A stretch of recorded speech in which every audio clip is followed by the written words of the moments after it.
ഗുവാഹത്തി ടെസ്റ്റിൽ ഇന്ത്യക്കെതിരെ പടുകൂറ്റൻ ലീഡ് ലക്ഷ്യമിട്ട് ദക്ഷിണാഫ്രിക്ക ഇന്ന് ഇറങ്ങും. വിക്കറ്റ് നഷ്ടമില്ലാതെ 26 റൺസ് എന്ന നിലയിൽ 4ാം ദിനം ബാറ്റിംഗ് പുനരാരംഭിക്കുന്ന പ്രോട്ടീസിന് നിലവിൽ 314 റൺസിന്റെ ലീഡുണ്ട്.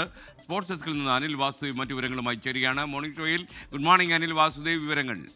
Good morning SKN. Guwahati test ഇന്ത്യയിൽ നിന്ന് അങ്ങ് അകന്ന് പോവുകയാണ്. കാരണം ദക്ഷിണാഫ്രിക്ക പടുകൂറ്റൻ ലീഡിൽ ഇപ്പോൾ തന്നെ എത്തിയിട്ടുണ്ട്. 314 റൺസിൻ്റെ ലീഡുണ്ട്. ഒന്നാം ഇന്നിംഗ്സിൽ ഇന്ത്യയെ എളുപ്പമെറിഞ്ഞിട്ട് 288 റൺസിൻ്റെ ലീഡാണ് ദക്ഷിണാഫ്രിക്ക സ്വന്തമാക്കിയത്. രണ്ടാം ഇന്നിംഗ്സിലേക്ക് ബാറ്റ് ചെയ്യുമ്പോൾ ആദ്യ ദിനം പരിക്കുകളില്ലാതെ 26 റൺസ് എന്ന നിലയിലാണ് അവർ കളം വിട്ടത്. 4ാം ദിനം ഇറങ്ങുമ്പോൾ വലിയൊരു സ്കോർ, ഒരുപക്ഷെ 500-നപ്പുറത്തേക്കുള്ള ഒരു വലിയ കൂറ്റൻ ലീഡ് കൊണ്ടെത്തിച്ച് ഇന്ത്യയിലേക്ക് ഒരു തരത്തിലും ഇന്ത്യക്ക് ജയസാധ്യത ഇല്ല എന്ന് ഉറപ്പിച്ച ശേഷമായിരിക്കും ദക്ഷിണാഫ്രിക്ക ഇനി കളം വിടാൻ ശ്രമിക്കുക. കാരണം ഈ മത്സരം സമനിലയിലായാൽ പോലും ദക്ഷിണാഫ്രിക്കയ്ക്ക് പ്രശ്നങ്ങളില്ല. കാരണം അവർ ഇതിനോടകം തന്നെ ആദ്യ മത്സരം ജയിച്ച പരമ്പരയിൽ 1-0 മുന്നിലാണ്. ഈ മത്സരം അവർക്ക് തോൽക്കാതിരുന്നാൽ മാത്രം മതി 25 വർഷത്തിന് ശേഷം ഇന്ത്യയിൽ ഒരു ടെസ്റ്റ് പരമ്പര നേടാൻ. പക്ഷേ എന്തായാലും ദക്ഷിണാഫ്രിക്ക ജയത്തിനായി തന്നെയായിരിക്കും ശ്രമിക്കുക. കാരണം ലോക ടെസ്റ്റ് ചാമ്പ്യൻഷിപ്പിൽ ജയം അനിവാര്യമാണ്. പോയിന്റ് ടേബിളിൽ വീണ്ടും ആദ്യ ടോപ്പ് 2-ലേക്ക് എത്താൻ ഒരു ജയം അനിവാര്യമാണ്. അപ്പോൾ അതും കൂടി മനസ്സിൽ വെച്ചായിരിക്കും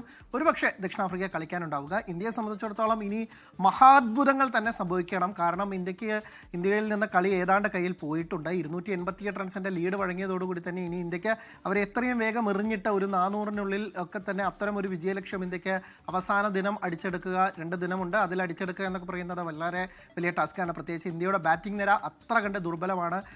രോഹിത്തും കോഹ്ലിയും ഒക്കെ തന്നെ പോയതിന് ശേഷം ഇന്ത്യൻ ബാറ്റിംഗ് നിര ഇംഗ്ലണ്ടിൽ പോയി എന്ത് കാണിച്ചു എന്ന് നോക്കണ്ട, ഇന്ത്യൻ ട്രാക്കിൽ എന്ത് കാണിക്കും എന്നുള്ളത് ആണ് വലിയ സംശയമായിരിക്കുന്നത്. ഒപ്പം തന്നെ കോച്ച് ഗൗതം ഗംഭീറിനെതിരെ വലിയ വിമർശനമാണ് സമൂഹ മാധ്യമങ്ങളിൽ ഉയരുന്നത്. കാരണം ഇന്ത്യ ഹോം ട്രാക്കിലൊക്കെ തന്നെ വലിയ കരുത്തരായിരുന്നു, അതൊക്കെ തന്നെ ഗൗതം ഗംഭീറിന് കീഴിൽ പൊളിഞ്ഞു പോയെന്നാണ് വിമർശനം. പതിറ്റാണ്ടുകൾക്ക് ശേഷം അല്ലെങ്കിൽ ആദ്യമായി ന്യൂസിലാൻഡിനെതിരെ ഹോം ഗ്രൗണ്ടിൽ വൈറ്റ് വാഷ് ചെയ്യപ്പെട്ടു. ഇപ്പോൾ ദക്ഷിണാഫ്രിക്കയ്ക്കെതിരെയും അങ്ങനെ ഒരു അവസ്ഥയിലാണ് എത്തി നിൽക്കുന്നത്. അങ്ങനെ വലിയ വിമർശനമാണ് ഗൗതം ഗംഭീറിനെതിരെയും ഉയരുന്നത്. ഇന്ത്യ ഈ ആദ്യം പറഞ്ഞതുപോലെ തന്നെ മഹാത്ഭുതങ്ങൾ തന്നെ സംഭവിക്കണം ഇന്ത്യക്ക് ഇനി ഈ മത്സരത്തിൽ ജയം പിടിച്ചെടുക്കാൻ. SKN. ലോകത്തെവിടെയായാലും ഏത് സമയത്തും 24 വാർത്തകളും ഓഗ്മെന്റഡ് റിയാലിറ്റി പാക്കേജുകളും എക്സ്പ്ലെയിനറുകളും വിശദമായി കാണാൻ ഞങ്ങളുടെ യൂട്യൂബ് ചാനൽ നിങ്ങൾക്ക് സബ്സ്ക്രൈബ് ചെയ്യാം.